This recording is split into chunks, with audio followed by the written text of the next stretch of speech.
If it's your kid asking, it's annoying. If it's a billion people across the globe, it's a challenge and responsibility. Farmers feeding the world. It's about agriculture coming together to increase both hunger solutions and food production. Please learn more and give generously. Congressman Gibson, thank you so much for joining us. It's good to be with you. Thanks for the opportunity. You've had a very distinguished military career, deployed 7 times, 4 tours in Iraq.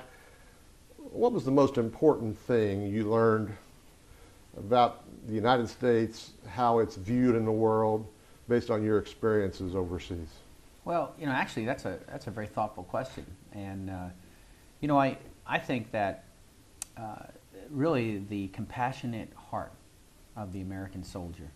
That is one thing that when our units would first get to an area in Iraq, there was, understandably, there was some hesitation to get to know our troopers, and once the Iraqis had a chance to learn about our paratroopers and to see that our interests align with their interests, to bring security, to bring a flourishing form of life to that part of Iraq, we very quickly gained situational awareness because they shared with us what was going on, and it allowed us to be effective. So, with regard to your question, I think that one of the biggest challenges America has is just clarifying intent, and to communicating actions and deeds, showing that video equals audio, and then we gain legitimacy and we gain in effectiveness. We're in a budget-cutting environment in Washington now. As a military man, do you worry that in this process to reduce the budget deficit, U.S. military readiness will be compromised? Well, I would tell you that what's important to me is judgment. We have to get the judgment right. The 3 priorities for our office are job creation. Really, we're working on growing the economy so that we get America back to work, so those with a job feel more confident and secure in that job, and that for all workers, they see a rise in their standard of living. And why that's related to the deficit is we can make up a quarter of the deficit by getting America back to work.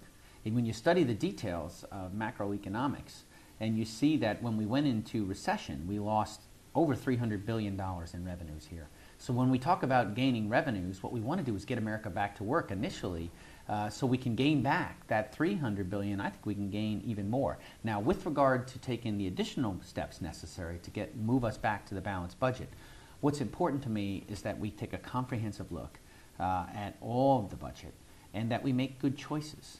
We're not talking about slash and burn. We're not talking about a rush to judgment. We're talking about where are the smart choices in terms of investments in a fiscally responsible and disciplined way that will both flourish, facilitate our economy growing, and move us back to a balanced budget. So I do believe that we can make those judgments in a way that protects our cherished way of life. I've been an advocate for defense reform. I think we can actually be safer for less money. It makes perfect sense, your service on the Armed Services Committee, in light of your broad national security experience. But you're a member of the Agriculture Committee as well. Yes. How did you land a seat on that panel? Well, it was our number 1 priority. It was to land on the Ag Committee. So certainly let that be known. Even before the election, if I was honored to be sent here by the good folks of our district, I'd let it be known to the leadership that my first priority was I needed to be on the Agricultural Committee. We have over 1,000 farms in the 20th Congressional District, and look, I mean, they represent all that is good in America. We have the smartest, hardest working farmers in the world. Their issue, as I have learned, is really profitability.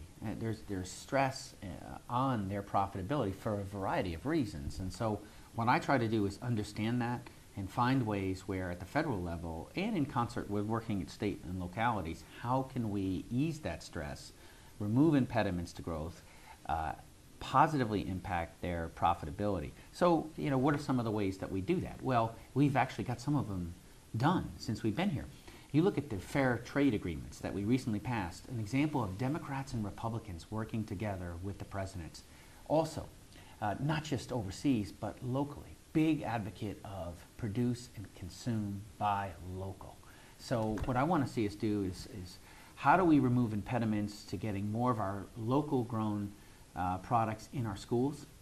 How do we make it easier for farmers? You see burgeoning markets right now all throughout the Hudson Valley, including down south of that into New York City. Our farmers having tremendous opportunity. I want to help facilitate that. We were chatting before we began the interview about the process that has been deployed, or employed rather, to write a new farm bill. And I'm wondering, since you're on the Ag Committee, what are your priorities for this legislation? What have your farm constituents told you that they need? Well, you know, half of the 1,000 farms we have are dairy. So we're keenly interested in seeing policy that helps our farm. You know, we went through some very difficult years. Look at just a few years ago. The hundredweight price of milk just fell through the floor, and we had good, hardworking farmers that had to take significant loans just for current operations. Okay, today we're in a day where the hundredweight price of milk is certainly in an area where we like, but of course we've had issues with rising inputs. And so what we want to do is make sure that, you know, our farmers, we're concerned about marginal insurance. We want to see us get that right. So look, my team, we've been in constant dialogue with Chairman Lucas. We have sent memorandum to their office to inform them of our priorities, but helping our dairy farmers, you know, make it through difficult times in a way that also recognizes the tremendous potential of our dairy farmers.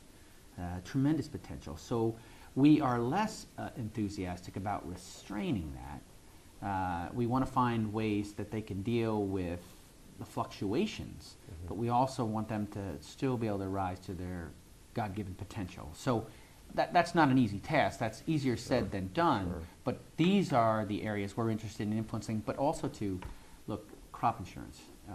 We have a system that's very clumsy. It's not very attractive, and you saw that on display during the storm. We can do better than this, and so our office has been very active in trying to ensure we bring forward effective crop insurance in this bill. Look, there are conservation programs that are very helpful to our farmers and to our localities. Equip, let me just name one. I mean, that's a very popular program back home in our district, and we've made sure that was patently clear that this is the program we want to see not only survive, but flourish. New York 20th District Congressman Chris Gibson. Congressman, thank you so much for the time. Thank you very much, Stu. Thank you.